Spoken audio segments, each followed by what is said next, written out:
summer.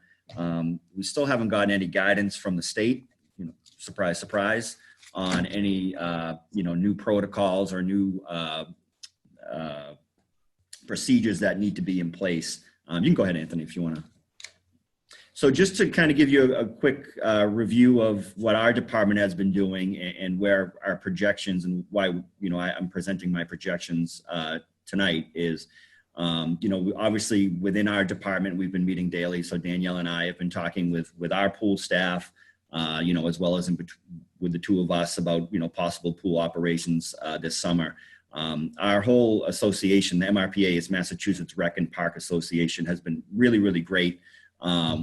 Facilitating Zoom conferences weekly for both camp operations, or I guess camp operations, pool operations, as well as a regional meeting. So we've been taking part of those weekly.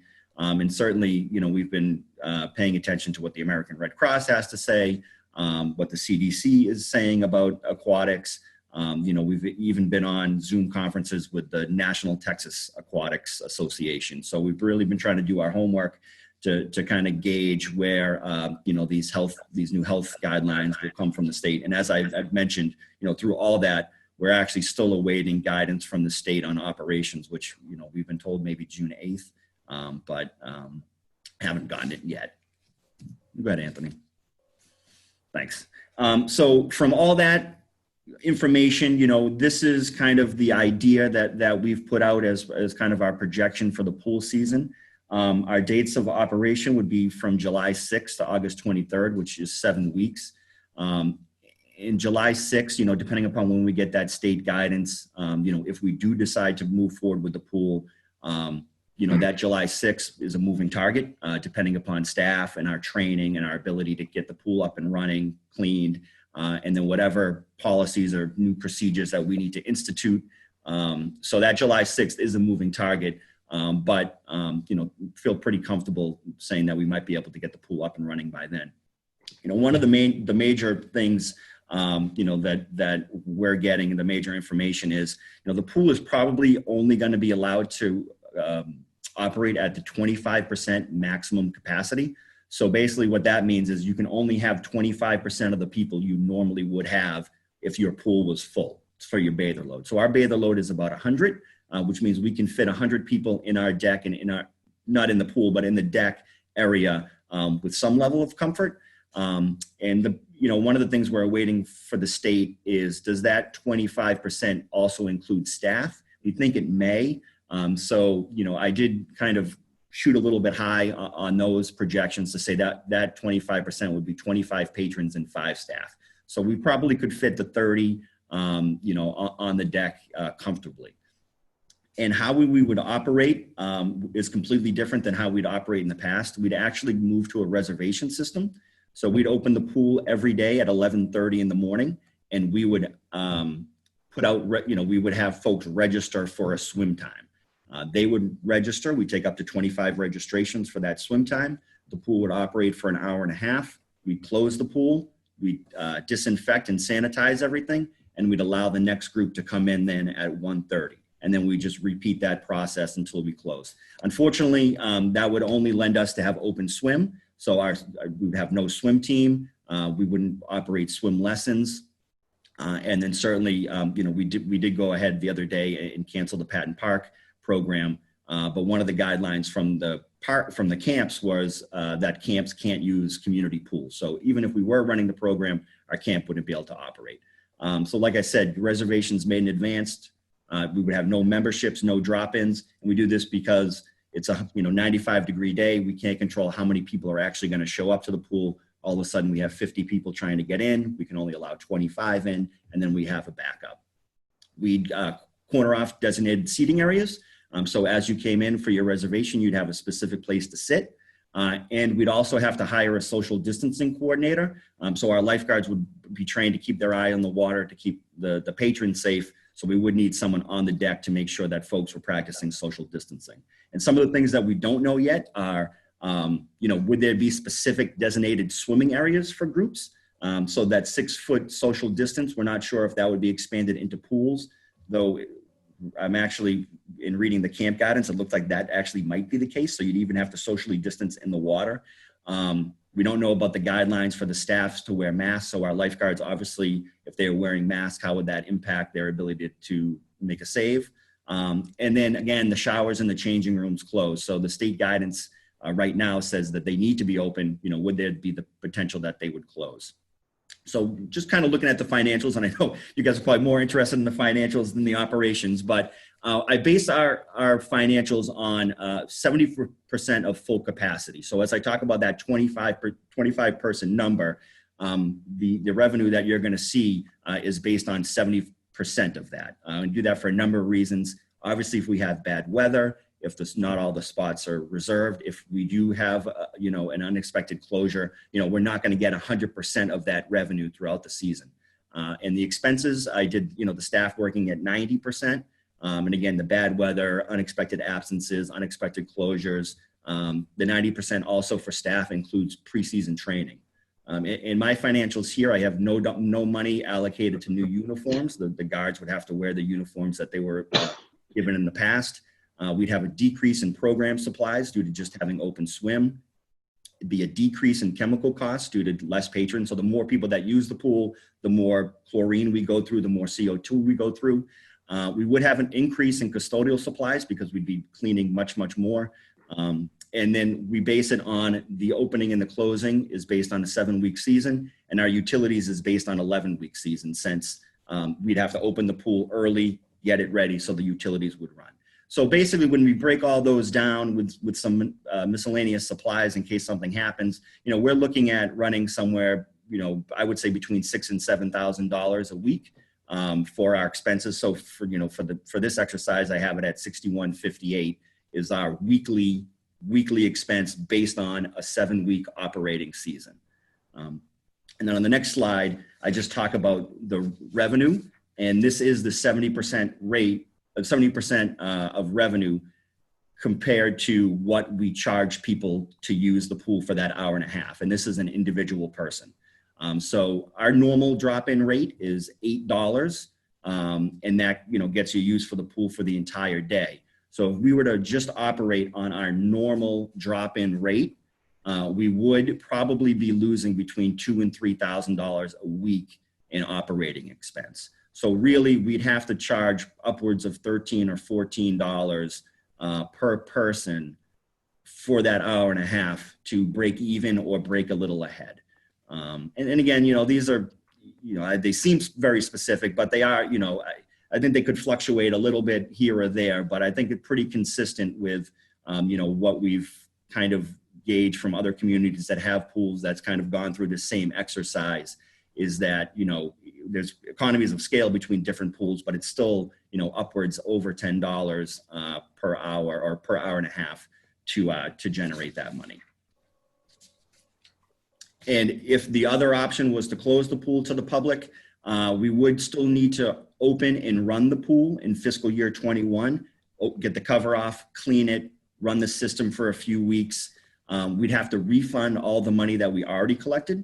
So if we were to close the pool, we would, in fact, for this fiscal year, end with a deficit in our pool revolving fund. And then we'd have to spend, maybe $4,000 or $5,000 or $5,000 or $6,000, excuse me, in the summer of 2020 to get the pool, to get the cover off, clean it, run the pool for a few weeks, come back and put the cover on. So those are kind of the, 30,000 foot view of what we've been working on. And again, it is difficult, without the specific guidance from the state yet. But, as the summer is coming up and things are starting to move, we're really just trying to kind of gauge and what our best guesses are. And, I think we're pretty confident in the aquatics world that that's generally what it's going to look like. So, communities, Belmont, Lexington, Bedford, Lincoln, those communities that have pools are kind of using the same numbers or the same method that we are. This is Mike. Specific questions? Yeah, Sean, this is Mike. I got a question. Can you hear me? Okay. Yeah, I got you. Yeah, just turning my volume up. That's all right. So it looks like we'll be running a deficit no matter how you look at it. So And is that deficit going to be shared between two towns? So let me just jump in. So Sure. considering everything that we have, Mike, Joe and I have talked about it. It just, to me, I can't see how that we can run the pool at a deficit at $2,000 to $3,000 per week while we're laying off teachers. So we're prepared certainly to recommend that the pool, unfortunately, because of the pandemic, be closed this year. Like Pleasant Pond, it's just we're just really not in a situation to absorb any additional cost. We already have an override in Wenham, and go ahead, Mike, Dave.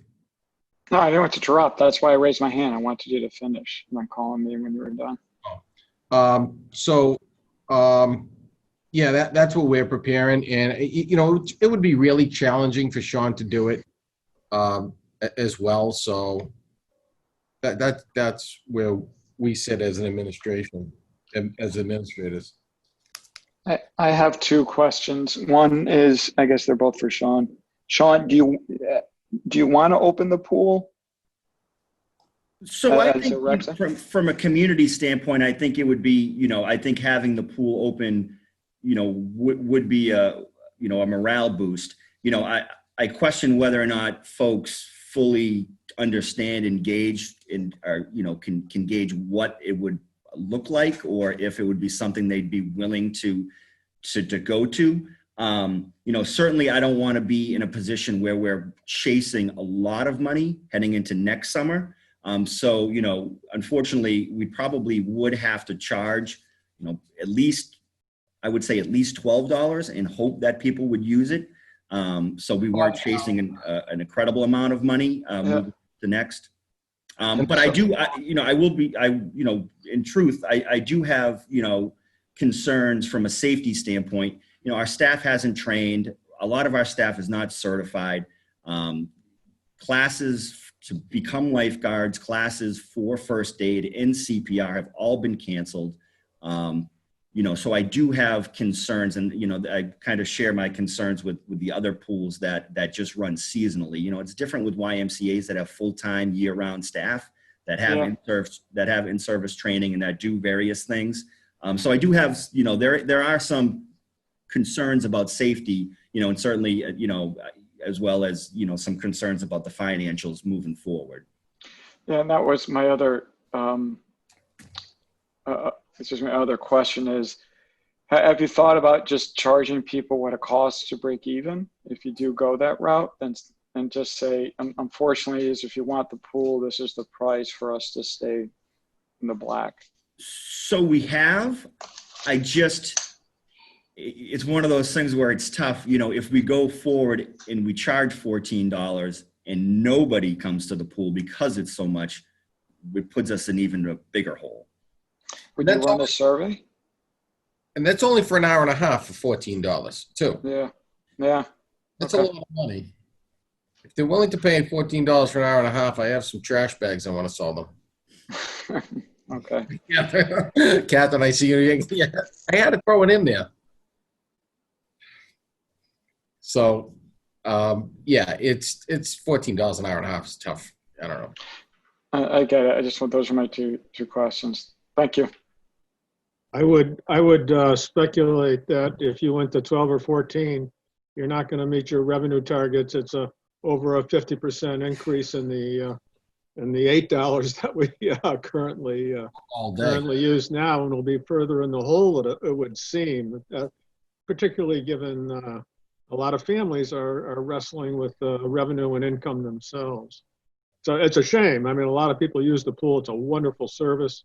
It's great for the community. A lot of families don't go away in the summer, but as Anthony mentioned, it'd be very hard to run this at a deficit given our other reductions that we've made.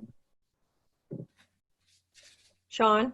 Yes. Do you have any sense of when you expect to get more information from the state on guidance or guidelines on how many people can be in the pool at once, and if it's going to be segregated, like in the pool with social distancing? So June 8th, but I think, I don't, if anything, to be honest with you, because this kind of blindsided us with the camp guidance, I wouldn't be surprised if it's actually more strict than what I am expecting. Yeah, like today, the guidance came out for youth sports, and I wouldn't want to be coaching a youth sport right now because it seems like it's almost impossible. You know, you'd only have 10 kids at a time. For those of us that coach Little League, you have 12 kids on a team usually, and you'd have to break down into groups, and it's really a challenge if you look at the regs. So for a pool, it's like Sean said, we expect it to be more difficult. I think the situation that you're in, Sean, that we're all in, but the way you've responded to it, I think is great. The situation's untenable. I mean, you can't be waiting for guidance from the state forever, right? I mean, even if they're not going to open up the doors altogether, and then even then there might be some question as to whether to proceed with the pool being open full scale. I think you've done a great job with this, putting the presentation in your presentation, having evaluated potential ways in which the pool could operate at certain levels, and then following through with those projections to try and figure out from a money standpoint, is it doable, is it tractable to continue on? I think that the limitations, the pool is a luxury, and it's a great one. We support it hugely, huge fan of the pool. We've had memberships. My stepdaughter was one of your gate checkers. She had a great experience there as well when she was at high school. So in any event, it just wouldn't work anyway. You wouldn't get, I don't think anyone would come for an hour and a half, right? Because it's like the whole nature of the drop-in. It's a beautiful day, rain in the morning, but then it was 85 in the afternoon. So we're going to go do something you can't plan ahead for those summer activities. And so I think it's probably. I actually am thinking of it. So I have a bad connection maybe. I was thinking of it a little differently, that there's going to be so much pent-up demand for recreation for families, and I already hear about it and see it starting with the beaches are hard to get onto. There's no camps, school's out, a lot of the playgrounds are closed, and so if swimming is doable, and I'm trying to get, I guess as this conversation is going along, I get a better sense of the logistics of it, which sound like it's challenging, but in my heart of hearts, I was thinking, is there some way to salvage at least the pool as something to do? And I think plenty of families are learning and will continue to learn how to plan in advance for activities. Crane Beach, for example, that's something you have to plan way in advance, and it's hard to even get a pass for Crane Beach. So I was trying to hold on to some shred of hope of how to keep it open. And with the discussion of all the cuts, I don't know if this would work or is acceptable with local government or a public entity, but it might be. But with all the discussion of the cuts to the school budget with sports, I guess there were all kinds of people coming out of the woodwork, excuse me, willing to finance or support financially some of the shortfalls with sports through the boosters. So I didn't know if, there's some fund somewhere or some patron somewhere who would be willing to make up some of the shortfall. But there's also so many unknowns. So I don't know. I just feel like there's what is going to happen with all the pent up demand for things to do with all the kids and families and whatnot.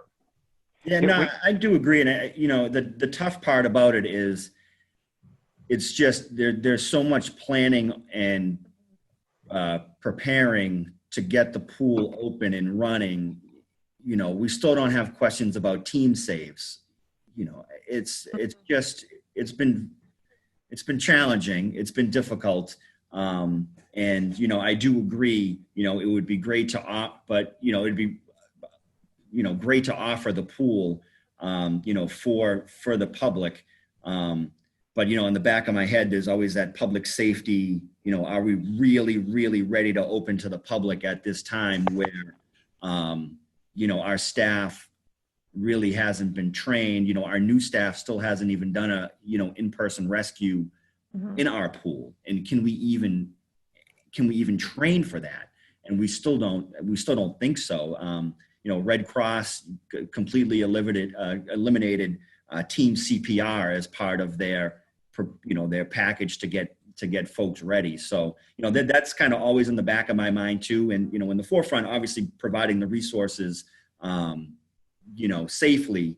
But, in the back of my mind, it's always the can we do it safely? And then certainly, are we able to do it in a way that's fiscally prudent? It's just, it's been a lot. It's been very challenging to try to maneuver. Yeah, Okay. I mean, I'll put my shred of hope to rest. But anyway, thank you for all the work you did to try to make it happen.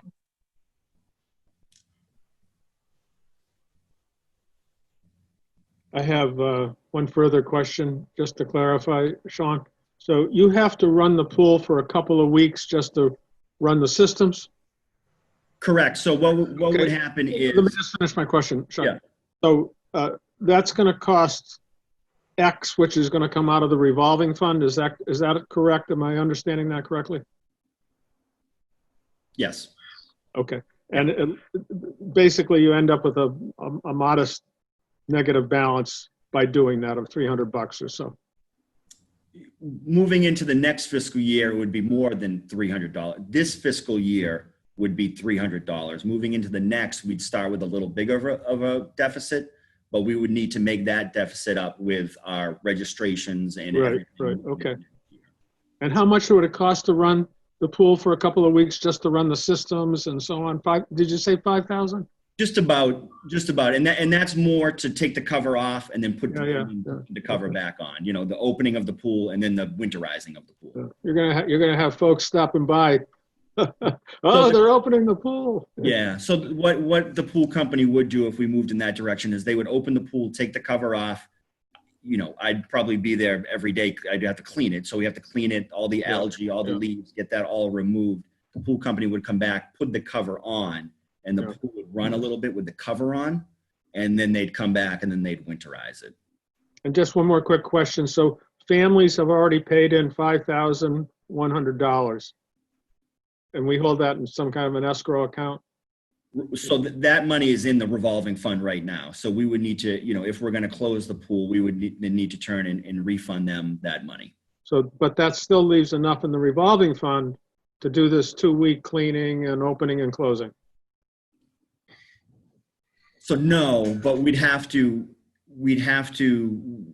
be running next fiscal year with a small deficit in the revolving fund. And then we would, moving forward, revolving funds work a little bit different. So we would then move forward and we would just need to recapture that by the time we got to the end of fiscal year 21. So you're always catching up with the revolving fund. Is that correct? In recreation, you are, because you spend all the majority of your money in July and August. Yeah. And then you in turn collect it In the next year. So this is why we're talking about this and why the finances are looking like they are. We spent all of our fiscal year 20 money in July and August for the pool, looking to recapture it now, March, April, May. Okay. But what would normally be $60,000, $70,000 in revenue that we would currently have right now, we only have 5 because we had that shortened registration period. Sean, Jim, you had reminded me of my question. Thank you. That 5,000-ish is entirely from family annual summer subscriptions, passes to the pool? It's a combination of swim lessons, memberships, swim team, whatever anybody registered for this summer. Okay. But not like camps in group form, preemptively paying some of it or something like that? No. So what we would normally do is our pool revolving fund would invoice our pool revolving fund would invoice our revolving fund for the camp use of the pool. But camps can't even use municipal pools anyways this summer. Right. But we don't have, and again, we don't have that revenue. Yeah. Yeah. I was fascinated to think about, I guess maybe they're a couple $100, I assume, or whatever. I forget what they cost, but so it's maybe only 20 or whatever, 20 or 30 passes. But it amazes me that anyone would have bought a pass already. Like, who thought that we were going to get a summer out of this, that we weren't going to get chipped out of a summer? That's impressive. And that shows optimism. And maybe you're right, Gary. Maybe people would sign up for their hour and a half, although it would cost you $40 or something for a family of 4. I don't know. And then we still lose too much money. I don't have much hope personally. Sean, I totally appreciate everything you do for the towns, for Joint Rec. Do an awesome job. And here, I don't see any other option. What do you need anything from us? No, I just wanted to present to you guys, and I don't know if Anthony has any, anything further, but just kind of present to you what what the outlook looked like from a financial, from at least from a financial standpoint of operating the pool. And we're not, I'm fortunate to say, and even in my world, it's a lot of glum faces when we're talking to our, the other directors in the state. We're certainly not alone. And in some respects, in better position than maybe some other towns, in regards to the finances and operating the pools. But the pools has been a tough one. Belmont, Bedford, Weston, and then I think maybe even Lexington moving forward have all decided to forego their season with the pool for various different reasons. But we're certainly not alone. The municipal pools are the seasonal municipal pools that need to pay for themselves.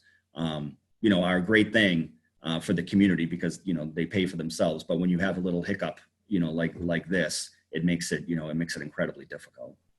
And decisions like this are not easy for us during this pandemic. And when Joe and I talked, that's why we felt that it was important to let FinComs know and really start getting the message out there to our residents that, we don't take lightly coming to the decisions that unfortunately have to be made in this difficult time with so much financial uncertainty. So whose decision is it going forward? Is it with the Joint Rec? Is it the towns together? Select boards, TAs? I'm just curious, like who will decide ultimately? And I suspect it sounds like the appropriate thing to do is to defer until we have to keep the water flowing through the pipes this summer and reopen. But maybe you decide otherwise, and you decide to. Who is the decision maker in this? Sean, I'm not trying to put people on the spot. I'm just curious, like how you envision coming to the final. We had hoped resolution here. We had hoped to, like I said, present it to FinCom, even to the Board of Selectmen, in just letting each community know to see if there was really some pushback on either entity. So, that's the goal. And if we don't hear, absolutely no, do not close that pool, we'll pay the loss. We'll take the loss. With $3,000 a week, it's. Without hearing that, then Joe and I would just, any of the joint services, we really work well together, and we really bounce this off. And Joe and I have had numerous meetings on this and trying to find a way to make it happen. And, let's hold out hope for the state, but, we just can't hold out hope for the state. We just don't see it. And then we have to look at our own situation and just, in light of a big school reduction, where's the priorities, financial priorities? Well, I think it's a thoughtful and transparent way of approaching it. And again, thank you, Sean. A lot of good questions from FinCom.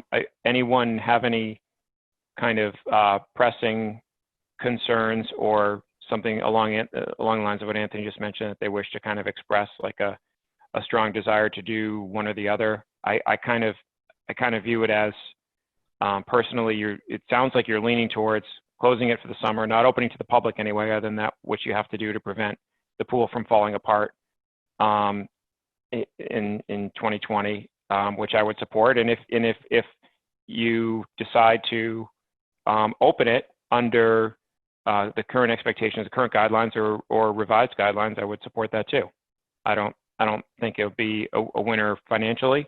And I think you've done an appropriate job of, given what coming up with the fiscal loss it would be up against. So I think that supports from a financial standpoint alone, taking out the impact to the community.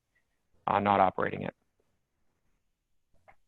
But I don't know if anyone has any other kind of parting shots. None here. No, thank you, Sean. And thanks, everyone. Really appreciate it. Sean, thanks for all your work with this. Yeah, thanks, guys. We'll see you. Thanks, Sean. Appreciate it. Bye-bye, Sean.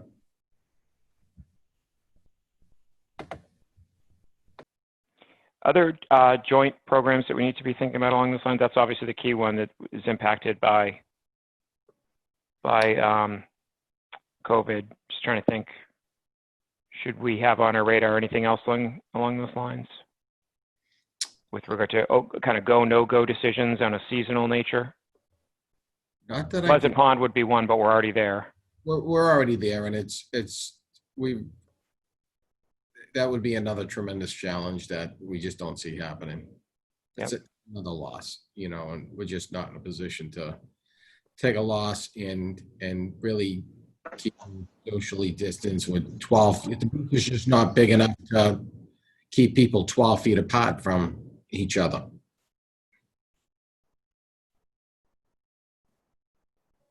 I can't think of anything else. Jackie, Chris, can you think of anything else? No. Sad times. I will say that the Board of Health is going to continue to look at opening up our non-organized recreation as the weeks go by, different components of that.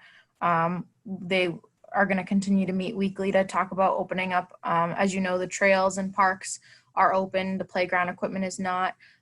So that conversation continues. And we're looking at the tennis courts being opened next week with some very strict guidance that is being developed.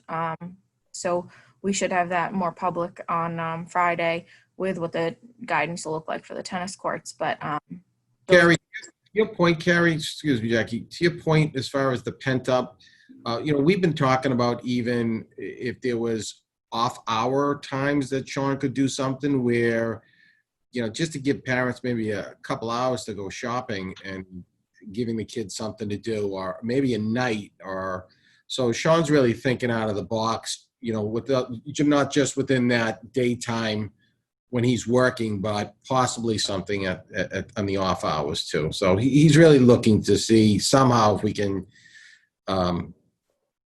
help relieve some of that pent up frustration that we all feel at times. I would think there'd be families who would pay a pretty penny at the end of July or beginning of August. But I think, to Carrie's point, reiterate that some people, I don't care. $40, just get me there. But it sounds like all the work that has to go into it is just not worth it from the safety point of view.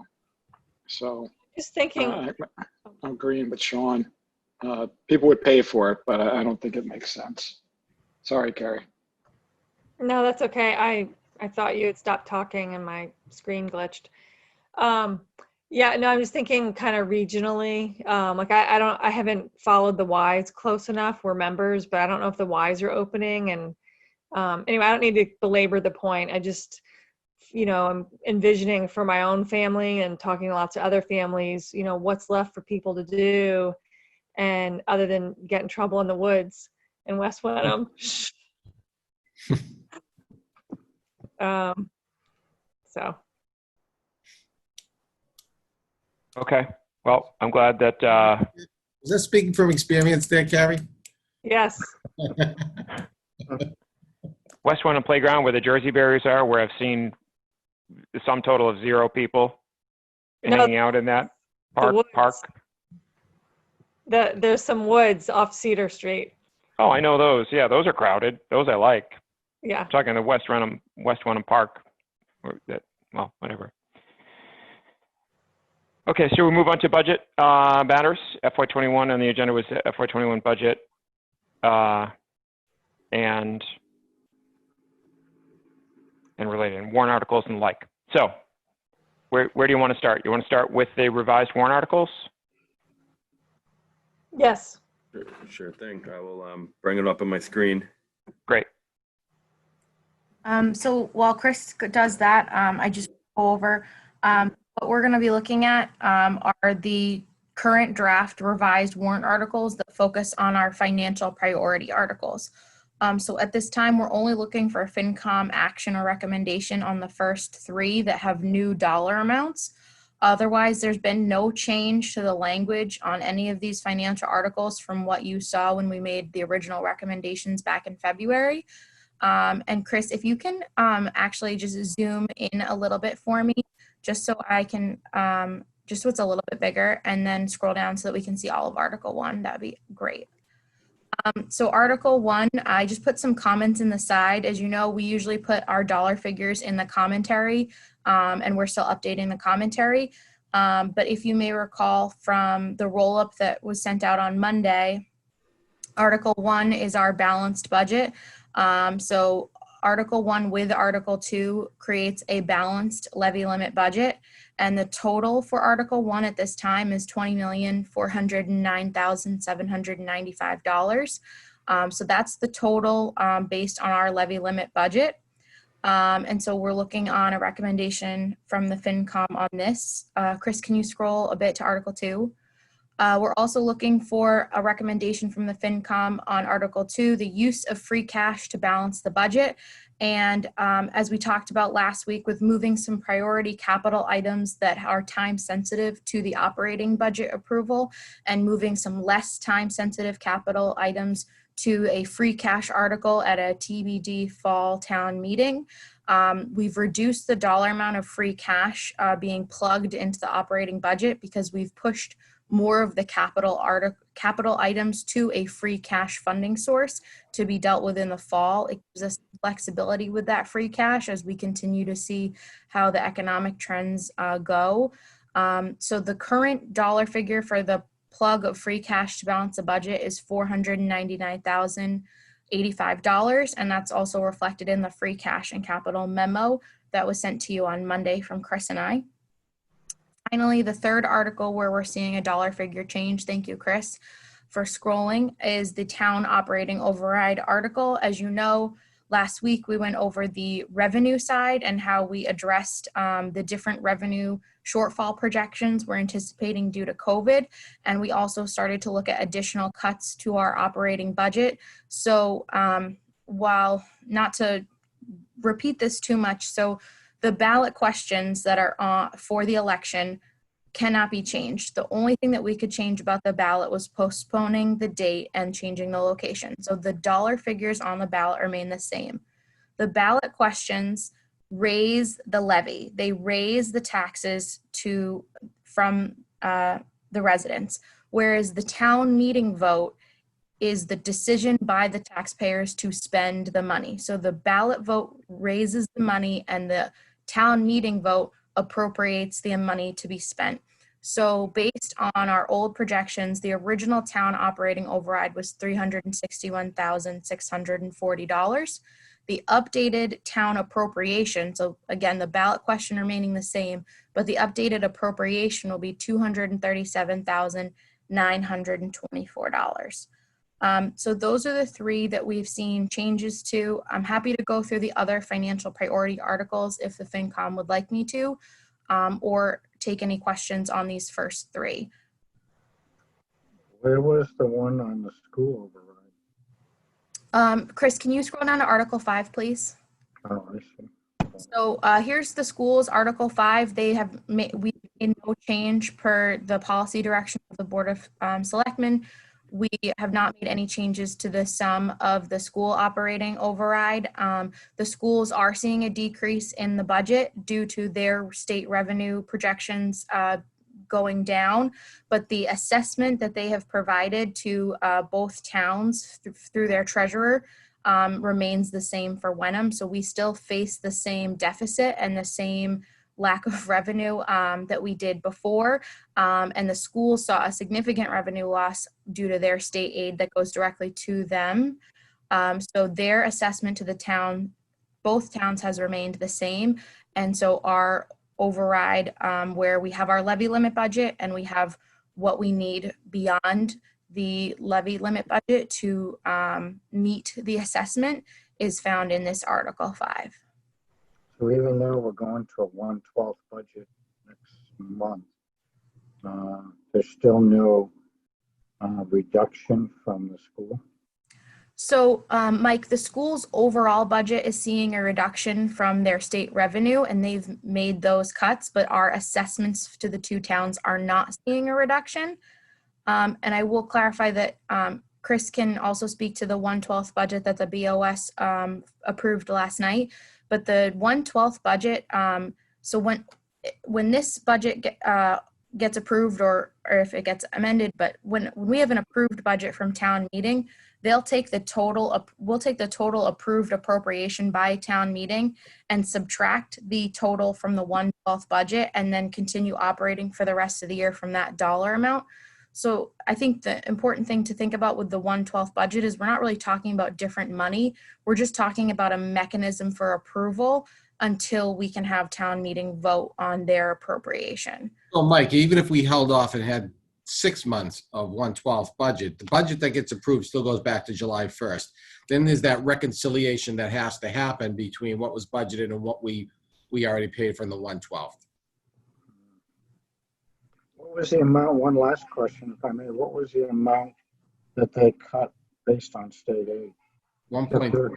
I'm sorry. 1.3, just shy of 1.3. I think it was 1.27 around there, but we're round to 1.3. Okay, thank you. Thank you, ladies and gentlemen. Thanks, Mike. School committee had indicated too that they might use E&D or move some money around to reduce the assessment slightly. Is that confirmed to not be the case at this point? We Or haven't have we- heard that. Yeah, we haven't received anything definitive on that. So if that does happen, Anthony, actually, can I clarify? We did get a did. certified copy of the budget from the school's treasurer with Yeah. the assessment amount remaining the same. So that their treasurer has certified what they have provided to us. Okay, was that a new step, like a new action? No, we Because we get a certified budget. Every year we get a certified budget from the treasurer of the school district. Yep.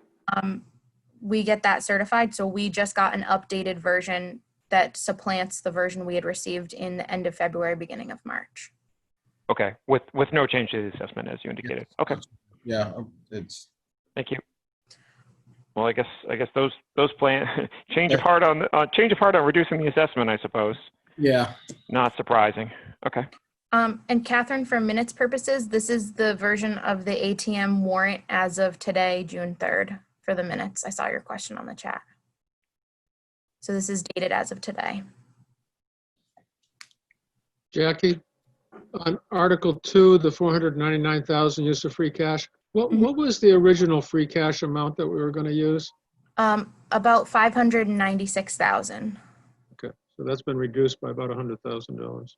Correct, because You've moved it over to the capital side. Yes, because it'll give us, we have moved more of our capital projects to a free cash article at a fall Right. town meeting to give us Right. that financial Right, flexibility. okay, I just wanted to be clear about that. Absolutely. Jackie? Oh. Just real quick on the school budget. So basically, between the overrides for Hamilton and Wenham, what's the total amount of the overrides for the two towns? I've forgotten that number, but for the two communities. So originally, Jim, we were at 1,085,000 and change, and now we're in the realm of 900 and, sorry, 1 second. No, for both communities, Jackie? What do you for mean by that? To combined overrides? I don't think Hamilton has a.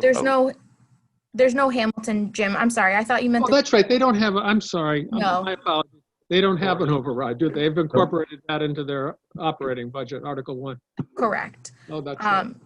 Okay, I'm sorry. or maybe not, but they have levy capacity, whatever their article structure is. I keep forgetting that. My apologies. You're dreaming. We didn't have them. I don't blame you. I know. Jackie, Yes. did you state earlier that you emailed us some documents a couple days ago? Yeah, and Chris had told me that Nikki had shared with you on Monday the BOS packet that included the updated roll-up. Yes, thank you. I got that. I thought you were referencing something else and wasn't sure. Okay, thank you. Yeah, Of course. I was looking for. If you're looking for, I look for the paperclip for attachment. It's a link to the BOS meeting packet. So Yeah. if you're in your email looking for it, Yeah. I was That's struggling like to find it too. 230 pages long, but I will find it. I found it once before. Right. So, yeah. You're going to want to start in the 200s. Okay, good. But within, so Jackie, do we have a separate, and Chris, a separate roll up, the 12 pager that is sort of our kind of FinCom bread and butter that shows, has that changed at all? I know you added the COVID column, the post-COVID column. Did those numbers on the most recent version that we have tie with the warrant articles here? So the warrant articles before you tonight are based on the final roll-up that was included in the BOS packet that was shared with FinCom. So this is the Okay. this is the final tally. It is a little bit smaller than what we anticipated last week when we were going before the FinCom. We had a couple of things change from the memo I'd put together last week, and I did detail those changes in the updated memo that was included. I can get specific if folks would like me to go through line by line. I can have Chris screen share the memo. That's okay. I'll say, you know, we talked about how there was some Board of Health expenses, but we've moved those to our CARES Act funding. There was just a couple of tweaks here and there in the thousands of dollars versus the tens of thousands. So what you see tonight in the comments that I've included on the draft articles are the final numbers that we'll be bringing to town meeting at this point, unless like the select board has a major decision change at their meeting on the 16th. This is what we're using right now as a final. Okay, great. And given that these numbers have changed, the articles have changed, we will recast a vote as to our recommendation to town meeting, for showing support or lack thereof for the financial articles, which I think is requested by the select board too, that we vote on the budget. I think we've all reached consensus on the most recent changes, and we don't vote the budget per se, but we do vote as to whether or not to recommend action, and here it's appropriate to redo it. So I'm more than happy to, and hopefully we can in a moment. The one thing I want to mention, so just going back to last week's discussion, I had questions on the memo and result that detailed expense decreases followed by increases with in a revenue change as well. That was the second stage, and I was having a tough time on the fly reconciling, which is not uncommon, reconciling those numbers versus the change in the total override. It really relates to the town side override that we have control over. Jackie and I spoke earlier today, and she brought me up to speed about how the short version is the roll-up covers all of it. The memo doesn't have all of the changes outlined. I think the key drivers are there, which is appropriate. But you can't take the bulleted numbers, add them up, subtract them out, and get exactly, which is always what I race to do. So, and anyway. I would say, Alex, in normal time, I work really hard to do that with any memos provided to the FinCom. I think, though, tonight, definitely, I ask folks to go with the roll-up that Chris and I both collaborate on, and Anthony reviews on a really regular basis, because that's the article. So that's what we've used for these warrant article numbers. Yeah. The memo is just really to hit the high points for you. For sure. Yeah, the roll-ups are single source of truth, and memos don't need to have everything detailed. So, okay. So that said, that's all I got for questions, comments on it. I'm happy to go to a vote pending other questions, comments from FinCom members that they may have. No, but just thank you again to Anthony, Chris, Jackie, everyone else for all the town staff that work so hard to revise and revise and revise and cut in light of, these tough circumstances. Yeah, I second that. Absolutely. Okay. All right. Sounds like no other concerns or questions, so we'll move ahead. I'll establish the motions for each of we're doing the first three articles, right, that have changed? Okay. Correct. Okay, great. So I move that Wenham FinCom recommend favorable action to town meeting on Article 1 for the annual operating budget appropriations, town and schools balanced budget. Second. Motion. Thank you. I heard Jim and Carrie. Carrie might have beat you by a tiny bit. Thank you. Any questions, concerns, or further discussion? No. Hearing none. then we'll go to a vote. All in favor? Aye, Alex. Hi, Jim. Hi, David. Hi, Mike. Great. Thank you. Next up, I move that Wenham FinCom recommend favorable action on Article 2 to town meeting for the use of free cash to balance the budget. And we've, well, I'll leave it at that. Second the motion. Thanks, Jim. Further discussion? Again, this number is down because we're spending more free cash on some kind of otherwise operational capital, deferring the other capital to hopefully town meeting in the fall that everyone looks forward to. And of course, this sets us up for a slightly different relative free cash situation next year, but we'll cross that when we get there. Okay, any other discussion? Nope. If not, we'll go to a vote. All in favor? Aye, Alex. Hi, Hi, Jim. Mike. Jim, Mike, great. Hi, Hi, Carrie. David. Carrie, David, great. Unanimous. Excuse me. Thank you. In support of the first two articles. The third is the town override, the amount of which has changed, of course. Thanks, Chris, Jackie, Anthony, for working this down. Again, we're at 360. We're at 240 now, thereabouts. In part also to the revenue from Hamilton. So that I think we're picking up. So I move that Wenham FinCom recommend favorable action to town meeting on Article 3 for the town annual operating budget override. Second. Thanks, Mike. Further discussion on this? Hearing none, then we'll move to a vote. All in favor? Aye, Alex. Hi, Hi, Jim. Mike. I'm sorry, Jim. Jim, Aye. Mike. Hi, David. Thank you all. Roll call votes. Always fun on Zoom. Great. Excellent. Okay. Remaining articles. What's needed from us? So the remaining articles have all been recommended by the FinCom in their current forms, and at this time we're not anticipating any changes. To give you a quick overview, that includes the override for the loose leaf pickup, which the FinCom has made recommendation of 0 to 5 to 0. The school operating override, which the FinCom has recommended at 3 to 2 to 0.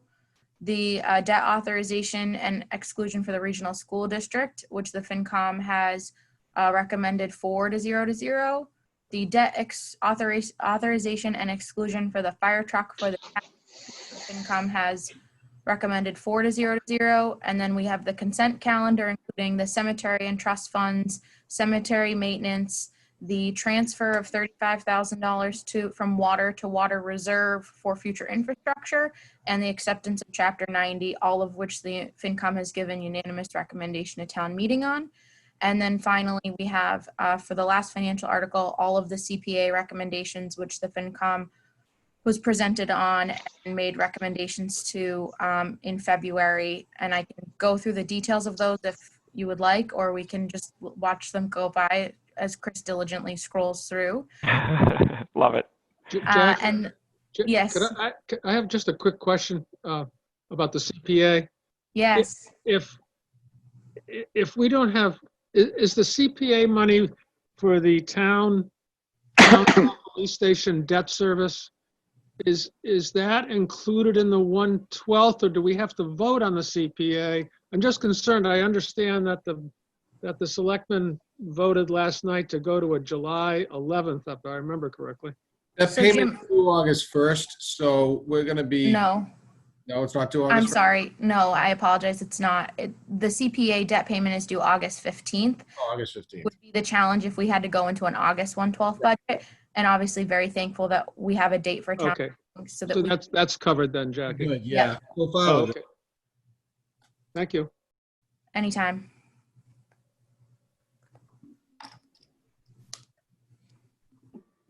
Okay. And So we- go ahead, Jackie. Sorry. And then that's all of the financial articles. And then we do still have a pending citizens petition, but unless the FinCom wanted to revise any of their previously made recommendations on articles, the new 4 through 12 that I just went through, then your business, at least in terms of the recommendations to town meeting, are complete. Okay, thank you. I do not. Do other FinCom members wish to revisit any of those, which I'm sure we can if there's a desire to.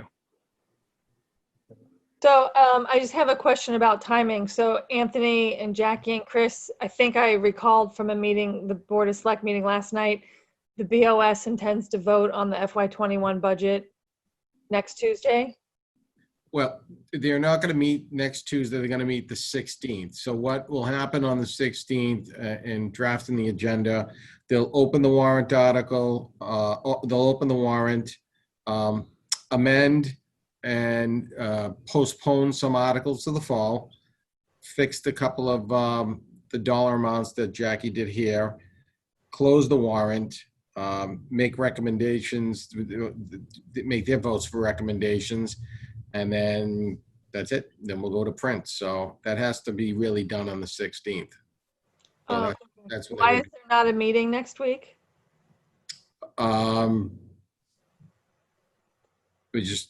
the chair decided to hold off on that one. Okay. I will say, Carrie, that we will have like a relatively complete version of the warrant with everything that's currently been approved and anything pending on the 16th. So by that evening, that selectmen's packet will have like an updated version of everything. So in some ways, it's good to have the FinCom's decisions tonight to incorporate into that updated version. And we'll be looking to Alex for an update on the FinCom's budget message and getting all of those other common documents you see in the warrant book pulled together so that folks can start to review those after during that decision-making night with the board. Yeah, okay, thank you. Yeah, part of my questions, my last questions are just based on, timing of getting organized and starting to educate the public, because I think we're getting really close to June 25th. And, people are going to be sending in their ballots before we have annual town meeting. And as we all are aware and anticipated, and I'm increasingly aware with the more discussions and questions I'm getting from taxpayers, there's a lot of confusion. And so I just hope nothing else. I just don't want to go do budget. We've been holding off on budget forums in the air. And the more concrete information we can have, the more we can move forward to try and have, a transparent and, as democratic as possible process, given these unusual circumstances. So I'm just thinking, like, are there any, and I'm moving into another bullet on the agenda so I can contemplate my thoughts on the next bullet point when we get to that on the agenda. But I'm just trying to go through step by step of sequencing up our actions with Board of Select's action and how that plays out to inform the public. And if it does, there may not be any implications, but. Well, it's FinCom's budget that goes to town meeting. So if that's your recommendation, it's selectmen's going to vote to insert it. They may choose to take unfavorable action on it, but at that point, it's really FinCom's budget. Mm-hmm. I don't see why you couldn't do a budget hearing as soon as you wanted to. Yeah, I think that I get what you're saying, Carrie. It seems as though we need final approval on the warrant, or one would expect that the inclusion of these articles in their current form, as approved in the modified warrant for the town meeting in July, would be, would have been accomplished prior to our budget meeting, whereas Jackie has provided like June 15th, June 17th, 18th, so that week, which is obviously right at the time of the select board's next meeting. So I share the same concern, like if we were to establish and proceed with delivering a message as to the budget and there are any material changes. That said, the budget is at this point basically set. And of course, the select board will vote on whether or not they recommend favorable action to it. in a couple of weeks. So I think and you never know. We could get it. You could get a change on the. I guess we already have the certified school budget, so I was going to say we could have a change to the assessment. But at this point, I think we know what we're proceeding with for a town meeting in July. It's unfortunate we can't have it in June.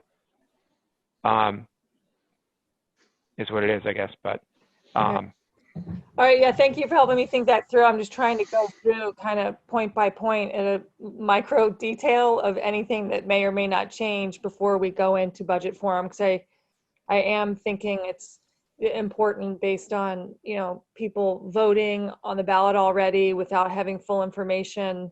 It's disconcerting. without a doubt, and that's been the case for quite some time as ballots have been. We've voiced cast. that over and over again in Right. the past Right. month and a half. It really is disconcerting. Yeah. Well, and some of the votes that I'm hearing about are just based on lack of information. If they had full information, they might have another vote. Like someone voting down the town override. And when I hear why they did it, there's a lack of understanding, full understanding. Maybe if they had full information, they'd still make the same vote. But anyway, so I was just curious. I just wanted to kind of map out, you know, Jackie was using the word final earlier, but which is true, it's the final, but when are we going to get the final?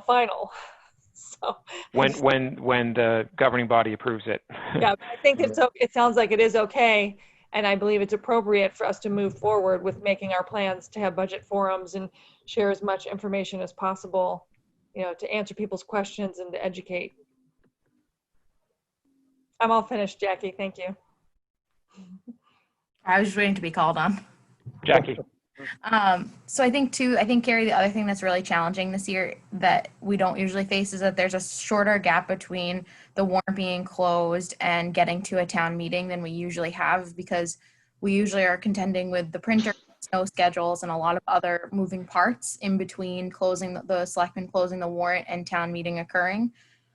So I think the thing that I would just speak to is that I think the challenges of this fiscal year, you know, putting COVID-19 aside for a moment, are still similar challenges. So I think, you know, things always do come up after we've closed the warrant and after the budget's gone to print that like we've had to fix on the fly at town meeting. And I don't think this year will be any different.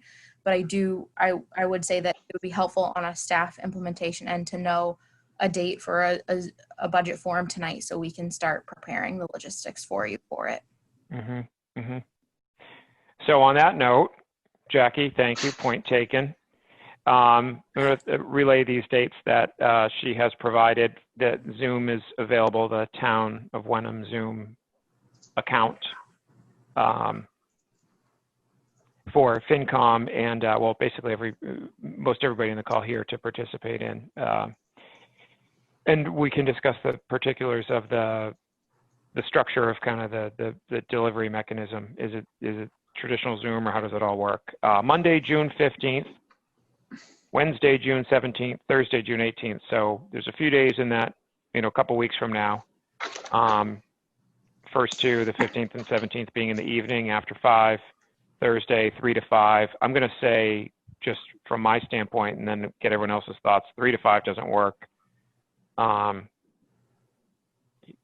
Probably doesn't work. And then Wednesday, the 24th after 5. So call it early evening on the 15th, 17th, or 24th, or a daytime slot, 3 to 5 on the 18th. I mean, these days, I don't think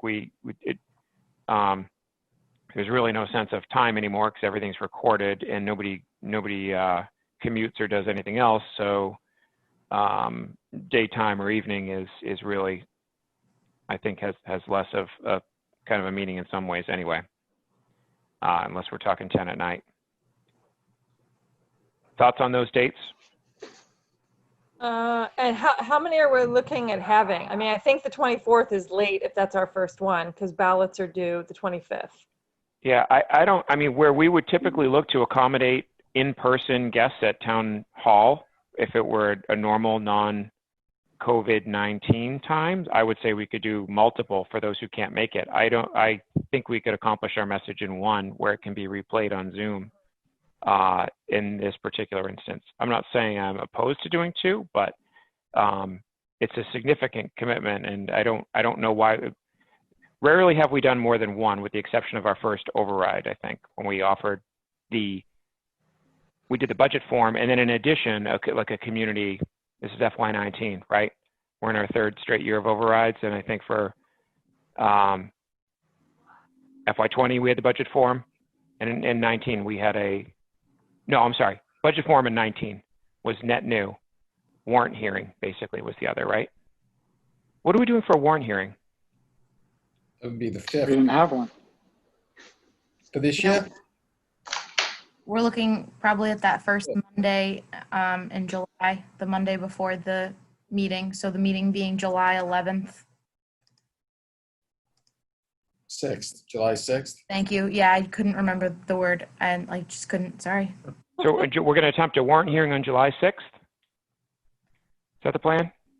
Oh, Yeah. that's great. But we are allowed to do the warrant hearing on Zoom. We did get that from town council, so that'll. Okay, that's good. Thanks for confirming that. I don't know how else we would do it, I suppose, at this stage. Okay, so yeah, I mean, I don't want to sign us up for 3 public forums on this budget. I think a concise and to the point discussion of the budget at our budget forum, one of these dates, June 15th, 18th, 24th, followed by the warrant hearing is sufficient. I mean, it's what we do every year. I welcome, please challenge that, or if you feel otherwise. No, I think I agree. I think a recording of Zoom is useful, and people can replay it. And I think if people have questions outside of the live budget forum that we do, and they want to ask questions later, we should just make our information available of how to contact us with questions. I agree as well, Alex. I think one hearing clearly enunciated, outlined a good broad brush, if you will, of the highlights and how we arrived at the numbers and the challenges that we've dealt with this year, and the recommendations of the Finance Committee on the finance articles. I think that would be helpful to people to hear. I definitely agree, Jim and Carrie. Thanks. Okay. Do you want to try to offer Jackie one of these dates now that she can lock down? My personal vote would probably be for the 17th, Wednesday, anytime after 5, and my preference would be for ideally no earlier than 6, just because I'll be working up until and after, I'm sure.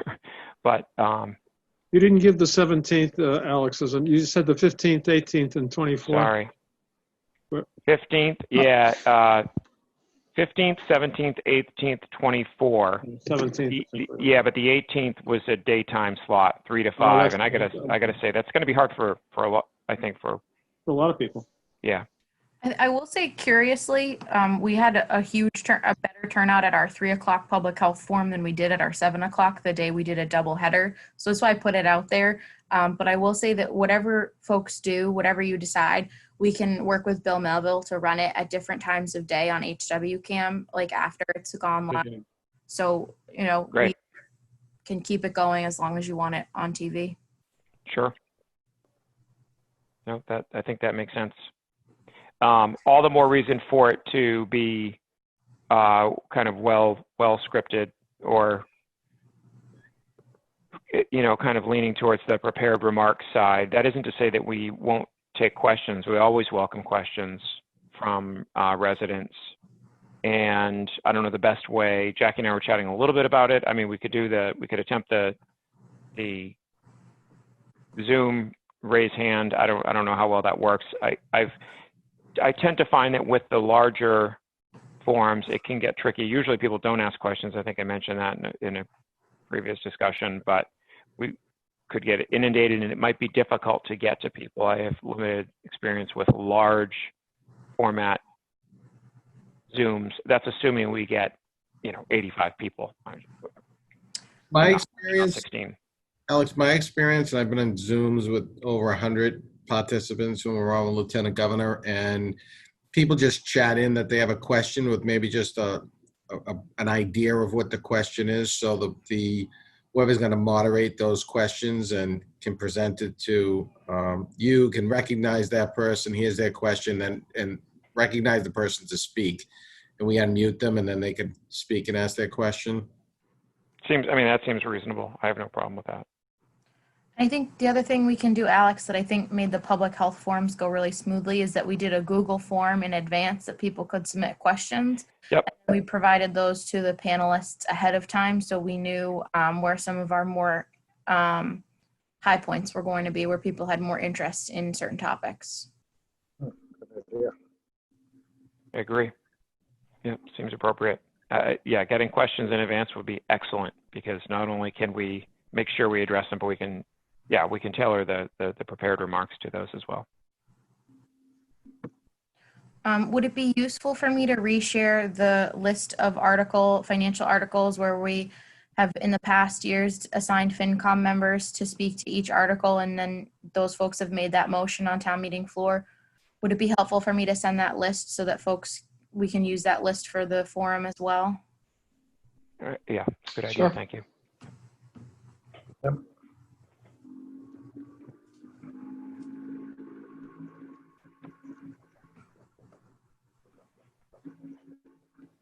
I have something that we've talked about in our prior meetings and a little bit today.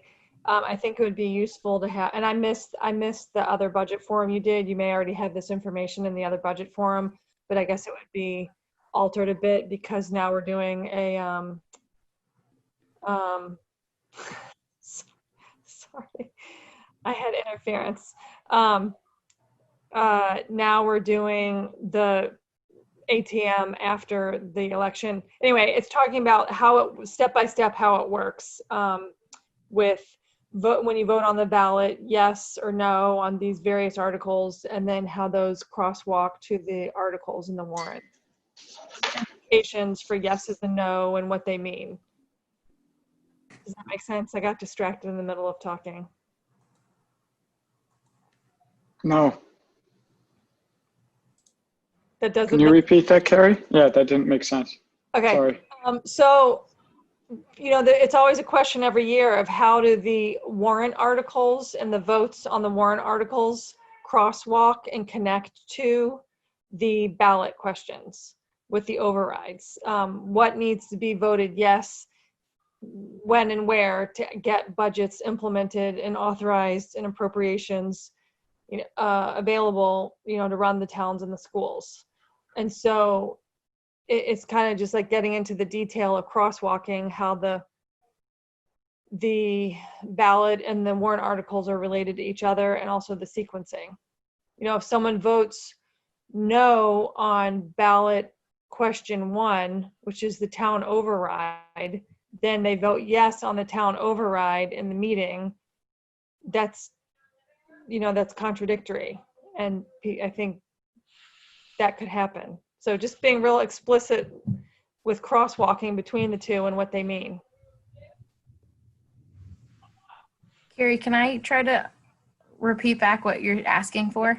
Not clear. So I think you're wanting so that whoever's speaking about, say it's Article 1, say it's the Article 3 for the town override and ballot question 1, you want whatever FinCom member is taking the lead on that question to talk about the yes, no implications. Like where the town, unlike the state, can't print the yes, no ballot book, the FinCom can speak to that of what does a yes vote mean, what does a no vote mean as part of the forum. That's what you're looking for? Yes, for both the warrant article and the ballot. The relevant ballot. Yes, as well as, which I think we do anyway, just a clear explanation of what the warrant article is and how it relates to the ballot. Carrie, you're just talking about the mechanics if it were to pass and it one and not the other, essentially, like the implications of the voter outcome? Yes, that's one angle of it, but it's also just explaining what they are and what they mean and what they do, and then crosswalking from the warrant articles to the ballot. I got it. Okay, no, Because I just think that the numbers are different, for example, on the override. Oh, did I? Anyway, I don't know if I'm using the right article numbers because I don't have it in front of me. But the numbers are different on one of the articles for the town override. That's gone down. That might be confusing. We all get confused. I'm not explaining it well, and how the two relate to each other and the timing, and yes votes on some and no votes on the other. So just that. Yep. Hopefully that makes a little more sense. No, we would absolutely address, here's the number that's on the ballot. You may have already seen it, and if you haven't yet, you hopefully will when you vote on it, and the actual number is slightly lower, and here's why. And the implications of what that means. The question that generally follows is, well, if we vote yes on the ballot, does that mean you get to spend more? And it does not, because the question is to appropriate the reduced amount at town meeting. This is the budget, timing of the budget form, right? With regard to like when you're delivering that message. The difference being, we know the ballot, that's the key difference here, right? We know the ballot result before town meeting. Yes. Whereas generally we've got a few days in between with the reverse order. Right, but we won't know the ballot results before our budget forum, but we will know them for our warrant hearing, possibly. Yeah, what's the warrant hearing again? What day? Warrant hearing will be July 6th, so we'll have about Oh yeah. over a week between the election results and the warrant hearing. Well, we'll certainly have them then, right? I'm- Night of. I'm totally fine with July 6th, but do some people like take that Monday off because it's 4th of July weekend? Yeah, I mean, I think I think that entire week is tough all around, right? Yeah, No Is that doubt. an official like work holiday? No? it might be. That's a good question. We might have that. Yeah, we might have that Monday off. Not that I'm going to do anything special. Doesn't, maybe we get more people that way. I don't know. It's a lonely crowd. Yeah. Well, whatever. We can't control who shows up and who doesn't. It's Yeah. a terrible, terrible time to have it, I think. But We are where we are. So yeah. Yeah. What time is it? I'm sorry, I don't have it in my calendar. 6 in the morning, David? Yeah, okay. 6 a.m. PJs are good. Monday morning after the 4th. Yeah. then Why is that not in my calendar? All right, thank you. we just Put it in. Because it's brand new. It's brand new. Oh, yeah, I'm sorry. You know what? Sorry. Yep. That's all right, Just- David. As my boss says, you're asking all the right questions. Just a comment on the article issues, Carrie. Article 1 and 2 are pretty standard. I would be very surprised if there was confusion about those. I think it's, you get down into Article 3 and the override and the difference in the numbers. That certainly would need to be explained. That's a good point, Jim. It's gonna be overrides and the loose leaf and all that. I don't think there's gonna be much on the cemeteries or any No, all the I other think it's- revolving funds. I think it's the override articles that are high or changed. So. And remember, on Article 3, the town override, on Article 4, loose leaf, you don't get really to vote on loose leaf if you don't approve the town override. You don't get 4 without getting 3. Right. Thank you. That's right. That contingency or dependency All right. links the two. That's a good point, Anthony. Yep. So we'll make that clear. In terms of what's thinking back to our overall messaging, and we'll dedicate some time and effort to explaining what's different this year and the efforts, the hard work of the town in dealing with the COVID issue. What remains similar is also worth probably highlighting with respect to school operating override we've had for 3 years. The town operating override is, of course, new for FY21. There will undoubtedly be questions about the allocations to those overrides, how we arrived at them. So we'll all be prepared to discuss that, and the nature in which the split was originally made, and then the modification given the reduction in the town budgets and the allocation back to the town of that. So how that split worked out. Go ahead, David. Oh, sorry. I think we have to answer that too for the town override. What will be cut or samples of? Because we always ask the school committee for such, and I think we would probably have to come up with a everyone's not in their head, so everyone gets what I'm saying. Just, Yeah, just, no, to, you're right. Yep. just to add to that, I think we should also highlight what's been cut so far in the work that we've done on that. And to get down, we're down over $100,000.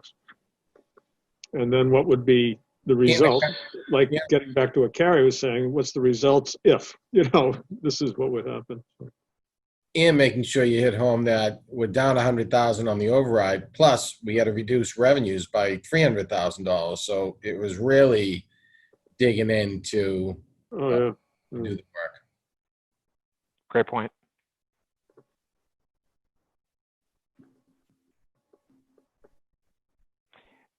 Town meetings, Anthony, any comments on the town meeting structure that you're thinking about? I mean, obviously the tent, Pingree, right? That's the plan. Yep. So we were there this morning with the tent company, and it's we'll have a tent. The seats will be 6 feet apart. The chairs will be 6 feet apart, and it'll be open on all 4 sides. It will hopefully won't be there long if we just take up these articles, but we're still working out some logistics with audiovisual and making presentations and all that. So we obviously have to get a generator. They have the silent generators that would be near the tree line opposite the road. So we have bathrooms, so that's covered unless we want to get additional porta potties. I don't know if we really need that. Would the ones that are already there for sports be open at that time? Yeah, we would open Near those. Cheeseman? Yeah, okay. So we may not need them. Right. We have the key. We can open those anytime. Yeah, let's not let people get too comfortable. Yeah. Have you been inside those recently? I don't. I meant by bringing in additional. Is Oh, it yeah. our quorum is 120, 20. and so the tent is designed to seat at least that. Right now that we have it seated for 180. Yep. At 6 So- feet apart. So it's a It's a big pretty tent. big tent. Yeah. What's the tent cost? Oh, I don't know maybe around 15,000. Wow. Is Is out that of the covered fund? under the COVID dollars that Yeah. were? Yes. Okay. Oh, nice. Yeah. So All the expenses of town meeting at this point is all going to be covered under COVID. Okay. Free money.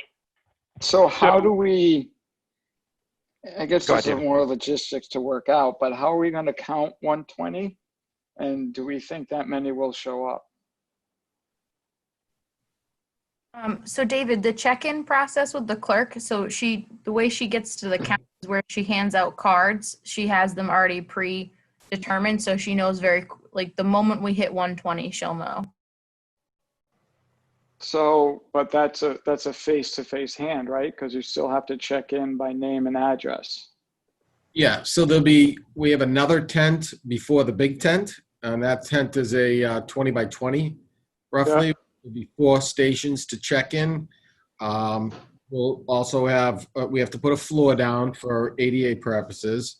Yeah. And we'll have an officer or somebody which will be, just like when you go to a grocery store now, they say, okay, you can go there, you can go there, you can go there. And everybody else will line up in the 6 feet apart, just like you do when you go to a grocery store. And that's it. And I do know. we I think, know. Go ahead, David. I'm sorry. I was just say, do we think, just a poll of people, do you think we'll get 120 people? Based on the survey, I think so. And I think that the way that we'd structure the articles is that we'll sandwich in, and we'll have the school's capital budget be the last article we deal with, so people don't get up and leave. Yep. So we don't really want that, especially this time, because of the whole social distancing and making people feel uncomfortable walking by them. We're going to set up so it's going to be orderly, you walk in, you'll go down to the usher, he's gonna point you to your chair. So, and we're gonna fill up the front, and we're gonna work to the back. And that's where you're gonna sit. So you can't just sit at an aisle and everybody's gonna go around. You know, we're gonna push you in, do that. And then after we disperse, we'll have caution tape around the sides, and we can disperse one row at a time, or some people just may start going out the sides, but there will be a floor underneath the tent. So, preferably our elder citizens, we'd want them to go through the middle. So it's just gonna be all orderly. Okay. I was just going to comment, Jackie, I know that a lot of work's gone on for the balloting on the 25th. We might learn as well some information from that process in terms of how that kind of unfolds, because I know there's a lot of logistics that have gone into there. We do expect residents to have face coverings. We will provide face coverings. They'll go out. Every warrant book that gets delivered will have, I think we talked about 2 face coverings, three face coverings that they can bring with them, or they can bring their own, whatever they want. But do that. We'll probably have some water available. We're just trying to figure out how to do that and be in compliance with the Board of Health. And we'll have hand sanitizer set up, and we'll have it up on the table where everybody sits. And I'm trying to get the little bottles where we can put in, I'm calling it the town meeting goodie bag, for those of us remember when the birthday parties. Yeah. A bottle in there, and hopefully people could bring it so they could, keep their hands clean. And all the seats will be sanitized by the company before, and then that morning we have our own electrostatic sanitizer machines that we bought. So we'll go through and do every chair just before town meeting starts. That was just before the people start coming in. So we'll take all the necessary precautions that we possibly can. Certainly, if somebody's sick, don't come. There will still be the opportunity, obviously, for people to walk to the aisle and ask questions. Yeah, so we're talking about having 3 microphones, and we're working it out right now that the company that she's talking with is doing Wilmington, and there's a covering that can go on the mic so it can be taken off. So there's these tent and audiovisual companies are becoming pros in I bet. So we're really taking the lead on some of that from them and what's worked in other communities. Yeah. Is there David. a rain date? Sorry. No rain. We got a tent. No rain date? We got a tent. If it's raining, we'll. We talked about having some. They're calling wind guards where we could drop it so its air could flow through. Too comfortable. Yeah. Let them get wet.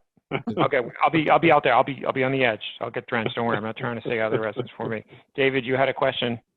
Yeah, I think you answered it. So, as I always joke, we're kind of put up there all in a row.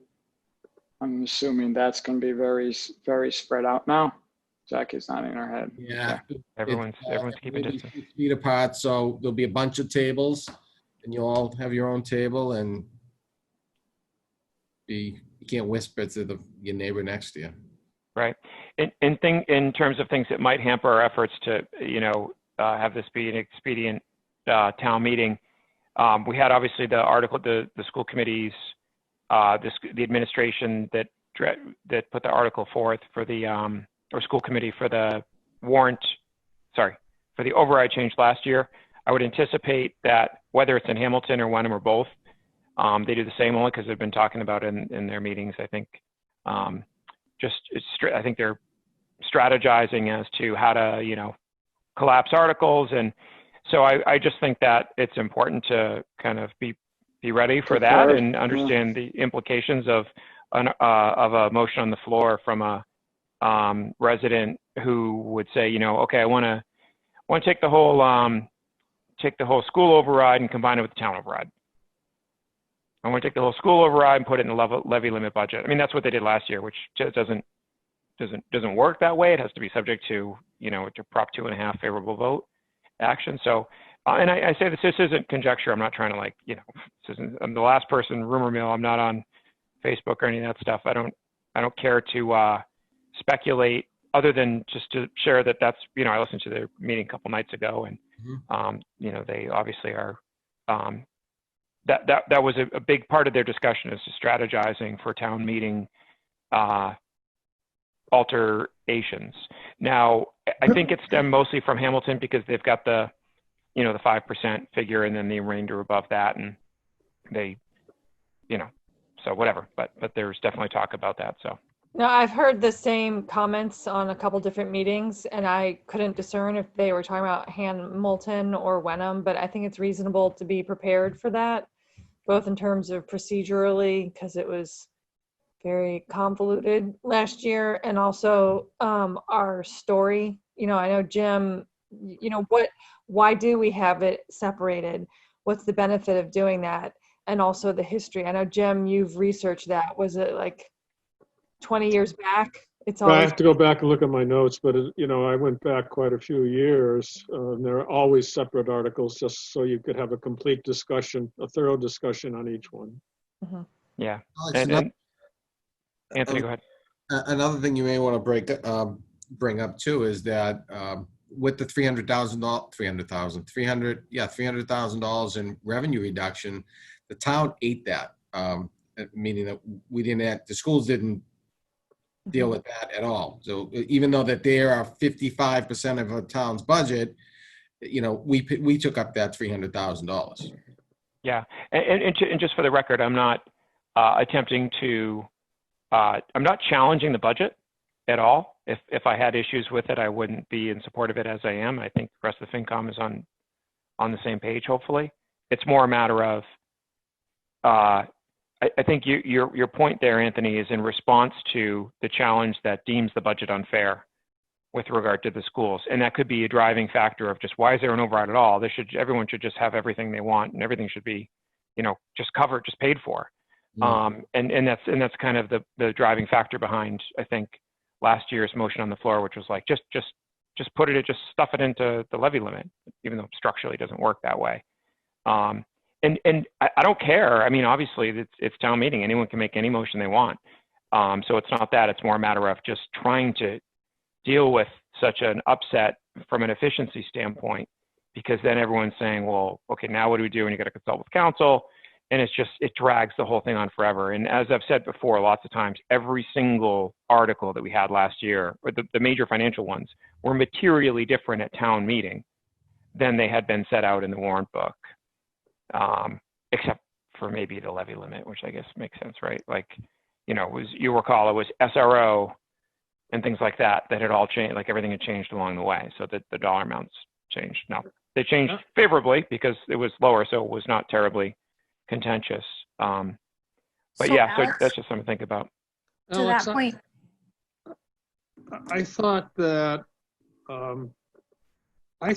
there was discussion after last year's meeting that the combination of Article 1 with Article, I guess, 4 with the override for the schools. Last year? Yeah. Well, Yep. what I'm trying to get to is that's not allowed in the procedural process. Wasn't there a discussion about that and legally and the structure of the meeting and how the warrants put together? I'm pretty sure you can make a motion that says, I decree it must be sunny every day for the rest of the year. I don't know that there's any rule against something absurd, but what the spirit of that was to just ensure the passage of the budget fully funding Wenham's assessment and from the regional school district. And it can't happen. I mean, procedurally, I think it can happen. It's just that fiscally it's impossible, right? Because it has to be subject to an override. So KP Law said, sure, that's fine, subject to an override, which is right back in the starting. We got right back to where we started, right? Well, actually, no, we had the secondary motion and that got scrapped. And then I think altogether it was just, the wheels came off, right? Yeah, it took an hour and a half. Exactly. So the wheels came off for no real net benefit. But again, I can appreciate what the motivation was. It was just to, hey, let's just pass it and not have it be an issue. I don't know if Carrie, whether, or Alex, whether you've heard that this is a reality. It concerns me greatly. And I think either, I'm not sure who, Alex, you, the selectmen, our legal, we have to speak up, I think, fairly directly and to talk about why we don't support that and let that go to town meeting floor. I think that's a valid point, Jim, for purposes of kind of respecting the tradition of town meeting, notwithstanding motions on the floor, right? Like you can still have those. Oh yeah, you're not going to stop the motions. Let me put it this way. I listened in on the school, I didn't watch it, but I listened to the school committee meeting in its entirety, and it was very clear that was a more so than the budget, which was deferred. They did not wish to address publicly at that point in time budget cuts, but they did wish to strategize about how to position the budget just in general, in garner support for it, which is perfectly understandable. And in that discussion, the overrides, and again, it might have been more than Hamilton, but obviously, given the history just last year of the motion on the floor, I would say that we should expect it. The one thing I will say, Jim, sorry, this is the important point I'm failing to make, but attempting. I was assured that on multiple times that the school committee last year was neither fully aware nor fully supportive of the stunt on town meeting floor. I'm aware of that. Right, and I've been assured that any similar action, again, this is just their discussion. What is an assurance? I've been told by a school committee member that if they're going to go down that path, they understand that at a minimum, it's a courtesy to let you know ahead of time. So you're not wasting all the quorum's time consulting with Lauren at KP Law and saying, so now what? Because we don't have any overrides apparently now.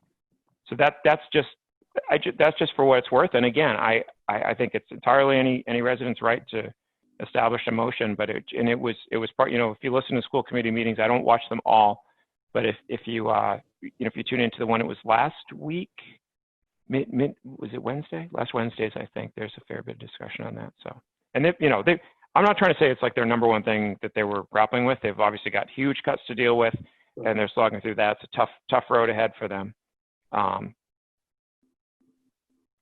Anyway. I sincerely hope that they don't take that strategy. In fact, it's my opinion. It's only my opinion. It's not the FinCom opinion, whoever's listening. That'll work against the school committee's success in reaching their goals. Do we have minutes of a meeting to approve? Yes, we do, Mike, and thanks for moving us along. That's good. We'll get to that. We'll wrap very shortly, so everyone can get on with their evening. Jackie, go. I just wanted you to pick a date. I'm sorry, before you said, yeah. Like I was hoping someone would move the question, but I am hoping you'll pick a date tonight. I apologize. I got this. My personal preference, because no one else is jumping up and down about any of these dates, would be Wednesday the 17th after 5 p.m. And I'd just say 6:30, something like that. Let some people have some dinner and, I don't know, tune in. Fine with me. I agree. 6:30? Anyone have any other? I mean, it's squarely in the middle of the earlier date, so it's not the 24th, which, I mean, there's probably something to be said for 24th, more time to prepare, proximity to town meeting. It's just election time is, if to the extent we can, I'm sure influence is not the right word, inform and educate so that people can vote as they would with full information. Yeah, I think the 24th is too late, just because a lot of people's ballots might be in the mail by then. So 17th, I think, is great. Jackie, that's it. Thank you. I appreciate you all picking that tonight. Thanks for moving us along. 6:17. Time TBD, but evening hours. So not 6:30? Sure, 6:30. Okay. And what, I just want to start advertising. Thank you.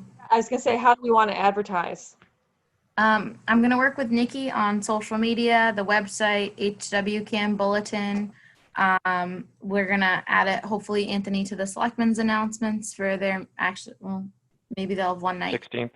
We'll get it out through those channels. We could probably do a robocall if the FinCom wanted us to. Oh, We can I use gotta say no robocall. Okay, great. I mean, We do have a lot of older residents that really don't utilize technology who rely on the robocalls, and we've heard that feedback recently through our okay. that we've been making to seniors. I know it's not my favorite method of technology either, but the new system is great because you can opt out of the calls and choose to just get an email or a text instead if you so choose. We leave it in your capable hands, Jackie. You do what you gotta do. Thank you. Yeah, don't listen to me when I say no to robocall. Just laugh and set it up anyway. Or I don't thought you were going to ask Alex to voice it. You Yeah, definitely Alex, don't want that. big announcement. Anthony gets to be our radio DJ voice on those. Cool. Whatever gets people to ask questions and show up. Thank you. Great. Thank you. So when you say social media, do you mean the Town of Wenham Facebook page? And Instagram, Website. Twitter, follow us. Yeah. That's well. Cool. Mike's Minutes? Mike's minutes. I read them, but I don't have them in front of me. So I'm like where I usually do. Who's got the dates? Anyone got the dates?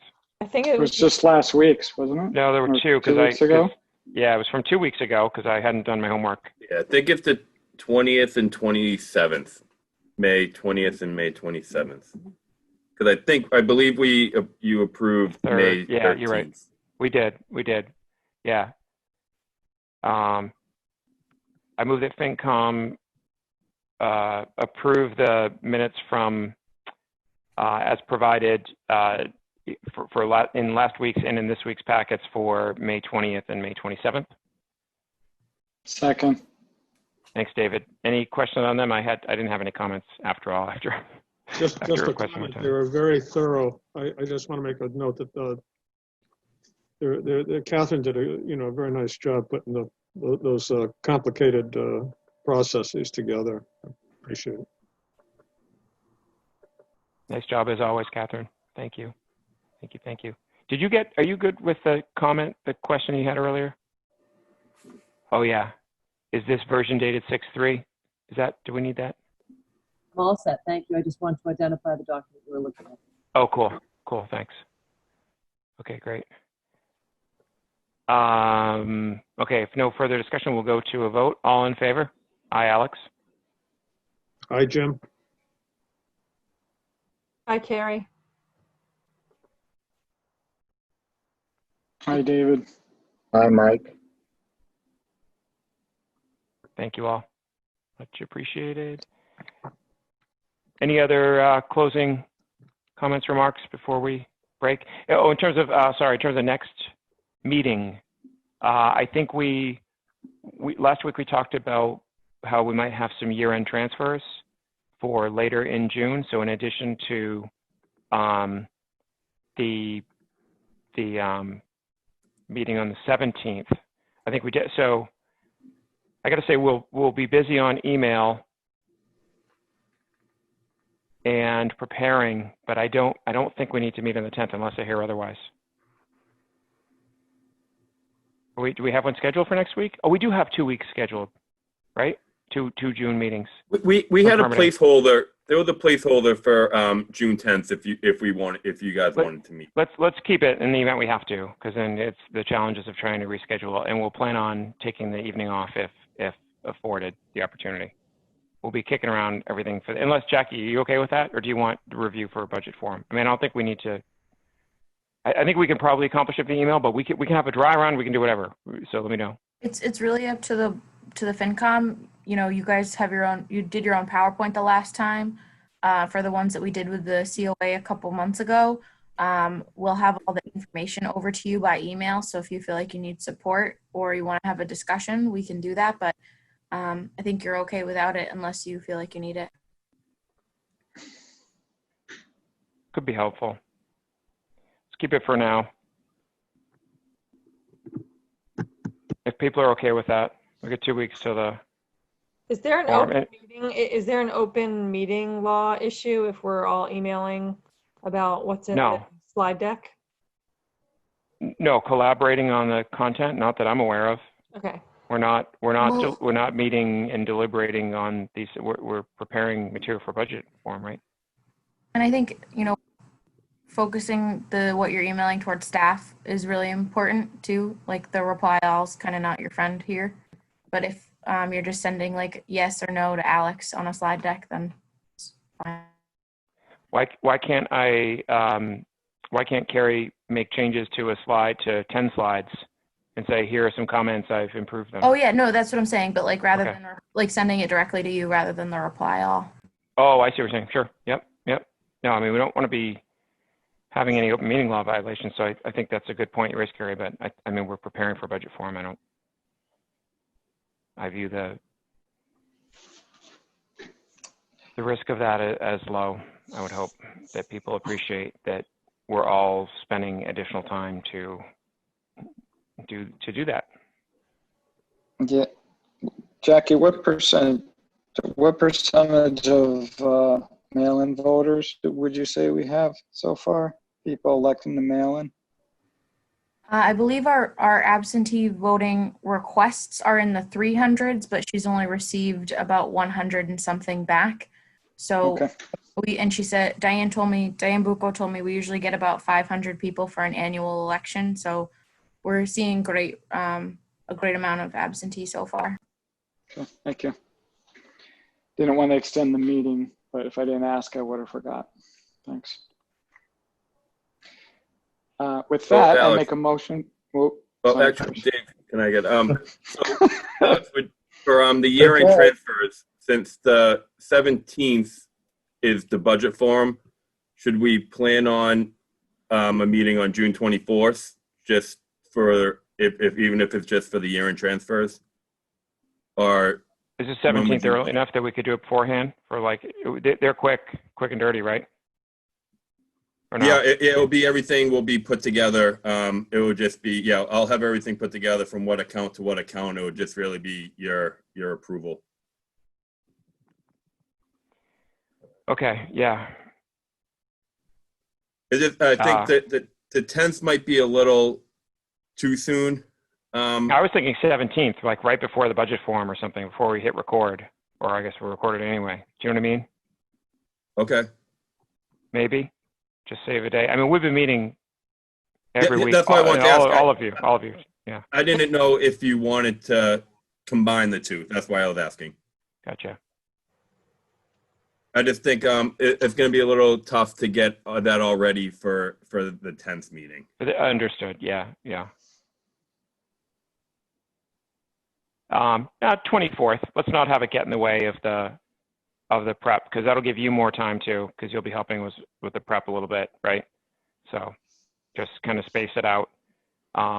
What a June you'll all have, but And then- that'll be quick and easy. Yeah, so even on the 24th, even if that's the only item on the agenda, we can just, have a real quick one then. Just, For sure. Even if Yeah, it's just thanks, for Chris. that. Yep. Okay. And Jackie, do you mind getting the permitting on those? The Zoom on those? Cool. I say permitting because it comes through from permitting. It's, you know what I mean. Zoom. So, Great. so just so I'm clear, we're not having a meeting on the 10th or the 17th? We have our forum on the 17th. Oh, okay, but there's not a meeting next week? I opted to keep it in case it helped to review or discuss for this, Jim. Okay, That said, I'm fine. I personally don't want to wordsmith PowerPoint slides with all of you. You're welcome to meet and do it in my absence. I think we can collaborate on, this is not our first go around with a budget form. So I think we can figure out what the messaging needs to be, divvy up roles. If people can please speak to their articles, they can have prepared remarks. This doesn't need to be the Alex show by any stretch. I hope that all of you feel super comfortable